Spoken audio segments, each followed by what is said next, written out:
Hi மக்களே, welcome to my channel. இன்னைக்கு காலையில் மார்னிங் ஒரு 4 மணிலேருந்து நாங்கள் கிரிவலம் செஞ்சோம், நானும் அம்மாவும். அப்புறம் கிரிவல பாதையில் நடந்து வரையிலேயே சூப்பராக மான்கள்லாம் வந்துச்சு, நிறையா மான். அதெல்லாம் பார்த்துட்டு அப்படியே நடந்து போகையில் அன்னதானம் கொடுத்தாங்க, பொங்கல் அப்புறமா சாம்பார் சாதம் 2 தான் கொடுத்தாங்க. நானும் அம்மாவும் சாப்பிட்டுட்டு மறுபடியும் நடக்க ஆரம்பிச்சிட்டோம்.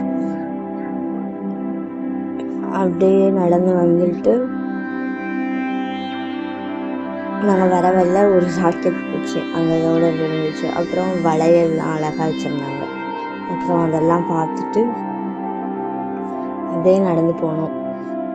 நடந்து போகையில் நம்ம திருவண்ணாமலைங்கிற போஸ்ட் வந்துச்சு. அப்புறம் இந்த இடம் வந்து தீபம் ஏற்றுற இடம். அதுக்கப்புறம் அண்ணாமலையாரை பார்த்துட்டு